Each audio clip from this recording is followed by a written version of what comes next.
السلام علیکم ویورز، میرا نام عطاء الرحمن اور آپ دیکھ رہے ہیں عطاء بخاری یوٹیوب چینل۔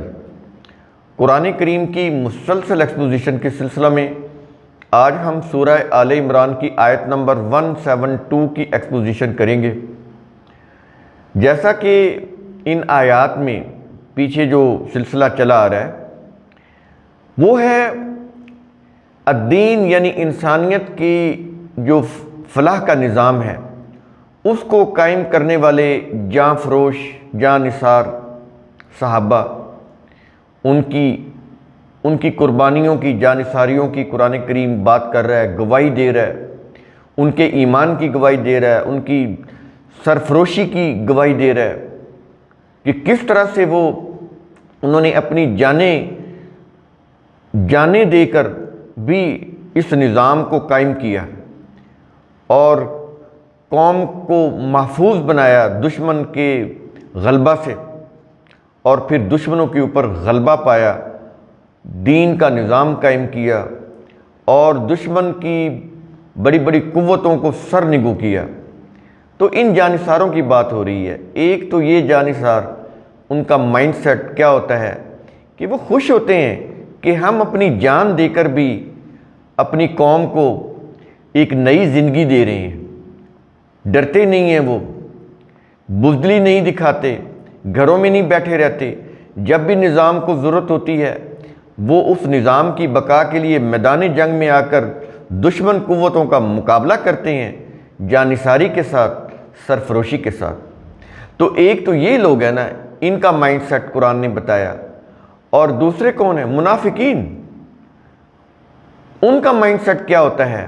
وہ کس طرح سے مومنین کو ڈراتے ہیں، خوف دلانے کی کوشش کرتے ہیں، لیکن آگے سے مومنین ان کو کیا جواب دیتے ہیں قرآن کریم اس آیت کے اندر بتا رہا ہے، آیت نمبر 173۔ تو شروع کرتے ہیں۔ کہا یہ جا رہا ہے کہ الذین قال لہم الناس، وہ مومن لوگ جن سے منافق لوگوں نے کہا۔ یہ اس کی ڈیٹیل تو نہیں ہے مومن اور منافقی، لیکن یہ سیاق و سباق کی روح سے ہم بات کو واضح کرنے کے لیے بریکٹ میں دیا ہوا ہے۔ یہ جو قرآن کریم کی ٹرانسلیشن کر رہے ہیں اردو میں بھی اور انگلش میں بھی، یہ پہلے ہم ان ویڈیوز کی پہلے یہ ٹرانسلیشن ہوتی ہے، بعد میں پھر یہ ویڈیوز ہوتے ہیں۔ تو یہ انشاءاللہ جنوری میں یا فروری میں، یہ جو نیکسٹ ایئر آ رہا ہے، اس میں یہ پبلش ہو جائیں گے، جس میں سورہ الفاتحہ، سورہ البقرہ، سورہ آل عمران، یہ 3 سورتوں پر مشتمل پارٹ 1 یہ پبلش ہو جائے گا انشاءاللہ پازیٹیولی۔ تو پہلے یہ ان کو ہم کمپائل کرتے ہیں، اس کے بعد اس کے اوپر ویڈیوز ہوتے ہیں، ان کے اندر پھر یہ بریکٹ میں چیزیں واضح کی ہوئی ہیں، لیکن ٹرانسلیشن کا جو انداز ہے وہ بالکل ورڈ ٹو ورڈ ہے، لیکن وضاحت کے لیے بریکٹس میں دیے ہوئے ہیں، اس کو مکس نہیں کیا ہوا، بریکٹ میں دیے ہوئے تاکہ اندر جو الفاظ ہیں قرآن کے وہ ان کے ساتھ مکس اپ نہ ہو۔ تو کہہ یہ رہا ہے کہ وہ مومن لوگ جن سے منافق لوگوں نے کہا۔ اب منافق لوگوں نے مومنین سے کیا کہا؟ وہ یہ کہہ رہے تھے ان الناس قد جمعوا لکم۔ منافق لوگ مومنین سے کہہ رہے تھے کہ بلا شبہ لوگوں نے تمہارے لیے جمع کر لیا ہے، یعنی تمہارے جو دشمن ہیں انہوں نے تمہارے خلاف جنگ کے لیے لشکر اور سامان جمع کر لیا ہے۔ اب یہ اشارہ ہو رہا ہے کفار مکہ کی طرف۔ مدینہ میں یہ چونکہ ہجرت کر کے آ گئے تھے رسول صلی اللہ علیہ وسلم اور صحابہ، تو وہاں پر منافقین کا گروہ بھی تھا۔ اب وہ جو منافقین کا گروہ تھا وہ رسول کو بھی اور صحابہ کرام کو بھی، مہاجرین و انصار کو بھی، وہ ڈرا رہے تھے کہ تمہارے خلاف قریش مکہ نے جنگ کے لیے لشکر جمع کر لیا ہے، سامان، جنگی سامان، اسلحہ، ہتھیار جمع کر لیا ہے، یعنی ان کو وہ پست ہمت کر رہے تھے، اس کے اندر ایک انفارمیشن بھی تھی. انفارمیشن تو ان کو ویسے بھی مل گئی تھی، کیونکہ ان کو جب ملی تو ان کو بھی ملی، منافقین کو بھی ملی.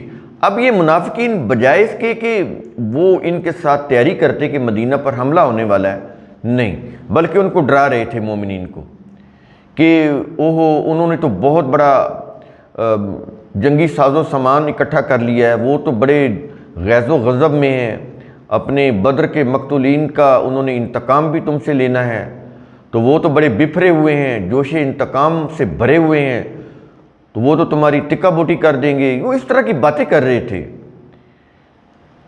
اس کی طرف قرآن کریم اشارہ کر رہے. یہ کہنے کے بعد کیا کہہ رہے تھے ان کو، مومنین کو؟ یہ جو منافق لوگ ہیں وہ منافق کہہ رہے تھے فَخْشَوْهُمْ، چنانچہ تم ان سے ڈرو، جو تمہارے خلاف قریش مکہ لشکر جمع کر کے آ رہے ہیں تم سے لڑنے کے لیے، تو تم ان سے ڈرو. تو یہ منافقین جو تھے وہ مومنین کو ڈرا رہے تھے دشمن قوتوں سے. اچھا، یہاں پر جب ان کو وہ ڈرا رہے تھے منافقین، اب قرآن یہ بتا رہا ہے کہ اس کے جواب میں منافقین کے یہ جو خوف دلا رہے تھے، اس کے جواب میں مومنین کا رد عمل کیا تھا، مومنین کی سوچ کیا تھی، ان کا طرز عمل کیا تھا. اب آگے وہ بتا رہے ہیں فَزَادَهُمْ ایمانًا. تو منافقین کی اس خبر سے، منافقین کے اس ڈرانے سے ان مومنین کا ایمان زیادہ ہو گیا. منافقین جو ان کو ڈرا رہے تھے، جس طرح کی وہ خبریں دے کر کے وہ آ رہے ہیں تم پر حملہ آور ہونے والے ہیں، بڑے ساز و سامان کے ساتھ، لاؤ لشکر کے ساتھ، بڑی تیاری کے ساتھ، تو یہ جو ان کا جو انہوں نے خوف دلا رہے تھے، اس خوف نے، اس خبر نے مومنین کے ایمان کو اور زیادہ کر دیا. یہ ہے فَزَادَهُمْ ایمانًا. اس خبر نے، اس خوف نے، بجائے اس کے کہ مومنین کو وہ خوف زدہ کرتے، نہیں، مومنین خوف زدہ نہیں ہوئے، بلکہ اس سے ان کا ایمان اور زیادہ بڑھ گیا. انہوں نے کہا کوئی بات نہیں، آنے دیں ان کو، ہم مقابلہ کریں گے. یہ ان کا، مومنین کا یہ طرز عمل، یہ مائنڈ سیٹ قرآن کریم یہاں پر ان کی گواہی یہ دے رہا ہے.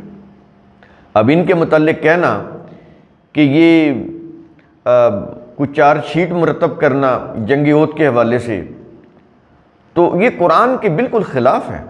قرآن کریم تو گواہی دے رہا ہے کہ وہ خوف دلا رہے تھے، لیکن ان کے خوف دلانے نے مومنین کے ایمان کو اور زیادہ بڑھا دیا. یہ مومنین ڈرے نہیں. اور پھر ان منافقین کے جواب میں مومنین نے کیا کہا؟ قرآن کہتا ہے وَقَالُوا. اب یہ بات ہو رہی ہے مومنین کی، تو انہوں نے کہا، یعنی مومنین نے کہا منافقین کے جواب میں، کہا کیا کہا؟ بڑے قابل غور الفاظ ہیں. کہا یہ کہ حسبنا اللہ، ہمیں اللہ کافی ہے. اب یہ دیکھیں کس جگہ پر یہ لفظ آیا ہے حسبنا اللہ. دیکھ رہے قرآن کے الفاظ، ان کا انتخاب، اس کے انتخاب کا اعجاز. حسبنا اللہ، وہ جتنا مرضی لشکر، لاؤ لشکر کے ساتھ آ جائیں، تیاری کے ساتھ آ جائیں، جتنے کر و فر کے ساتھ آ جائیں، جتنی بھی تعداد میں آ جائیں، حسبنا اللہ، ہمیں اللہ کافی ہے. کیا مطلب؟ ہمارے ساتھ اللہ کے قانون کی تائید اور اس کی نصرت کی قوت ہے. یہ اس کے معنی ہیں. دیکھیں یہ اس طرح سے سمجھ نہیں آئے گا اللہ کافی ہے، کیا مطلب؟ اب کسی سے پوچھے اللہ کافی ہے تو اس کا مطلب کیا ہے، نہیں بتا سکتا. یہ کانسیپٹ ہے قرآن کریم کی، ان کو سمجھنا بہت ضروری ہے. اللہ کا کافی ہونا کیا مطلب ہے؟ اللہ کیا ہے؟ اللہ کا قانون کی تائید. اللہ سے مراد اس کے قانون کی تائید. اور جس کو قانون کی تائید مل جائے، اس دنیا میں بھی آپ دیکھ رہے ہیں، دنیا کا کوئی بھی ملک کسی شخص کے ساتھ قانون کی قوت ہو، قانون کی طاقت اور تائید ہو، تو وہ شخص کتنا طاقتور ہوتا ہے، کتنا بااختیار ہو جاتا ہے۔ اور اللہ کے قانون کی طاقت، قوت اور تائید، اس کی نصرت جس قوم صحابہ کرام کے ساتھ تھی، سوچے تو صحیح کہ وہ کتنے بلند مقام پر تھی اور کتنی طاقتور تھی۔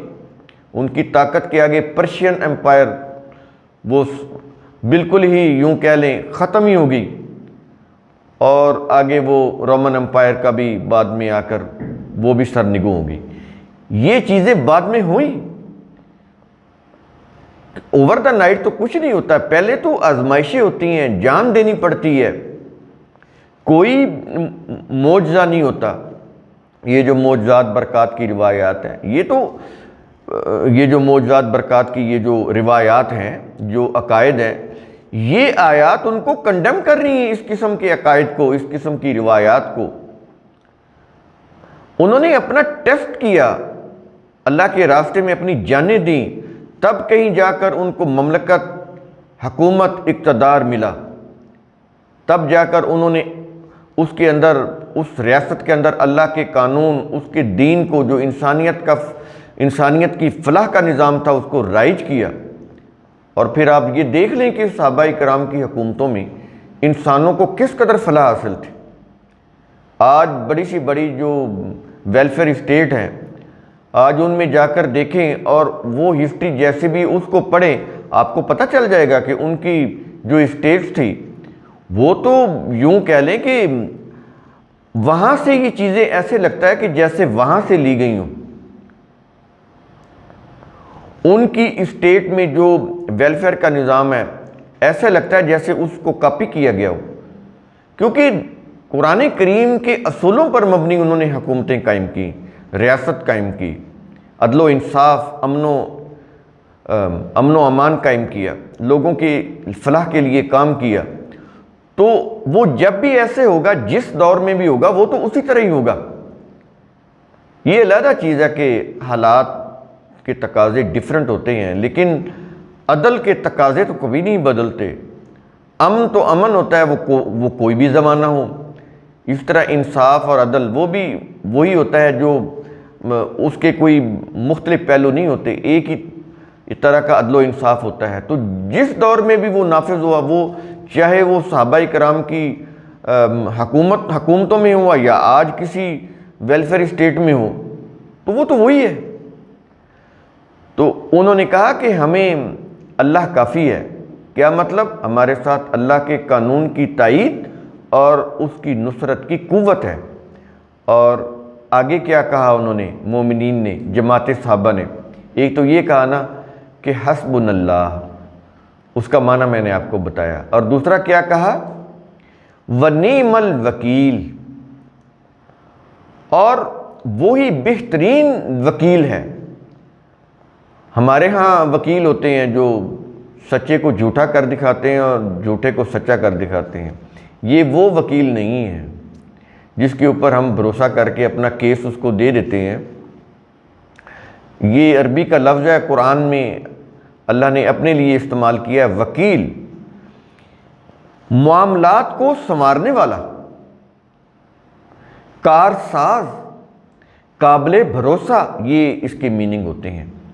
تو انہوں نے کیا کہا کہ اللہ ہمارا وکیل ہے، ہمیں اللہ کافی ہے اور اللہ ہمارا وکیل ہے۔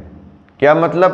کہ ہمارے معاملات سنوارنے والا اللہ ہے، ہم اسی کے قانون کی روح سے اپنے معاملات کو سنوارتے ہیں، ہم اسی کے قانون کے اوپر، اس کی صداقت کے اوپر بھروسہ رکھتے ہیں، کیونکہ قابل بھروسہ اللہ اور اس کا قانون ہے، اس لیے وہی ہمارا کارساز ہے۔ اللہ کے علاوہ ہمارا کوئی کارساز نہیں۔ تو پیچھے جیسے بتایا کہ اللہ کے علاوہ کوئی مولا نہیں، روایات کے اندر علی رضی اللہ عنہ کو پہلے مولا بنایا گیا، پھر یہ جتنے بھی ریلیجس پریسٹ تھے وہ مولانا بن گئے اللہ کے مقابلے میں۔ تو اسی طرح ہم نے کچھ وکیل بنائے، لیکن یہ قرآن کے الفاظ ہیں، ان کے اوپر غور کریں کہ قرآن کریم کہتا کیا ہے۔ تو اب آپ نے وکیل کے جو معنی ہیں وہ نوٹ کر لینے ہیں: معاملات کو سنوارنے والا، کارساز، قابل بھروسہ، یہ اس کے معنی ہیں۔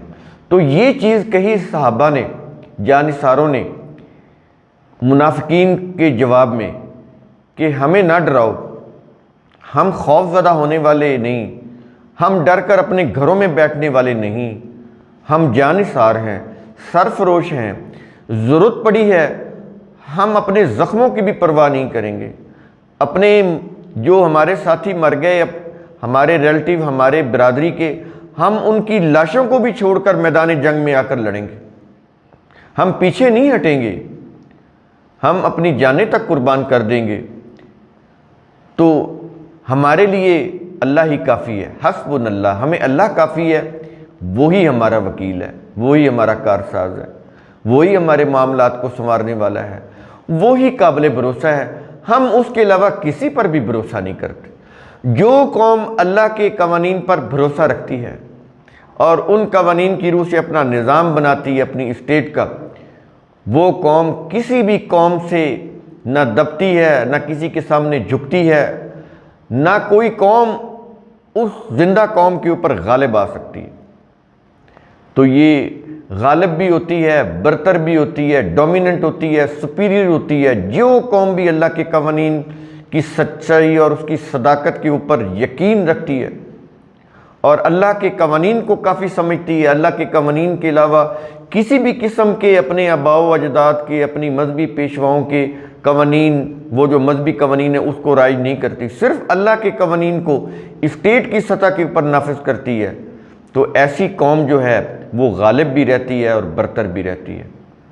اور آپ یہ دیکھیں صحابہ کرام کی وہ جو انہوں نے حکومتیں قائم کی، ان کی فتوحات اور اصلاحات دیکھیں تو وہ تو اسی ہسٹری سے ہی ثابت ہو جاتا ہے کہ کس طرح اللہ تعالیٰ نے ان کی حکومتوں کو عروج دیا۔ تو وہ جو عروج تھا ان کی حکومتوں کا، ان کے جو کارنامے تھے جس کی روح سے وہ قیامت تک انسانی تاریخ میں زندہ رہیں گے، اس کے اوپر پردہ ڈالنے کے لیے ان کے خلاف الزامات کی بوچھاڑ کی گئی، تفاسیر کے اندر بھی، کتب تفاسیر میں بھی، کتب روایات میں بھی، اور سیرت کی روایات میں بھی، کتب سیرت میں بھی، اور کتب مغازی میں بھی، یہ جو غزوات کی جو واقعات ہیں ان میں بھی۔ تو اس طرح سے پھر لوگوں کے اندر فرقے بنائے گئے، ایک دوسرے کے ساتھ لڑایا گیا، صحابہ کرام کے فضائل بنائے گئے، پھر انہی صحابہ کرام کے خلاف الزامات بھی وہ کمپائل کیے گئے، پھر ان کی روح سے عقائد بنائے گئے، فرقے بنائے گئے، اب وہ آپس میں لڑ رہے ہیں۔ یہ ہے عذاب جس کے اندر پوری مسلم قوم مبتلا ہے۔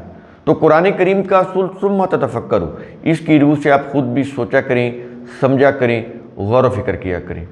شکریہ۔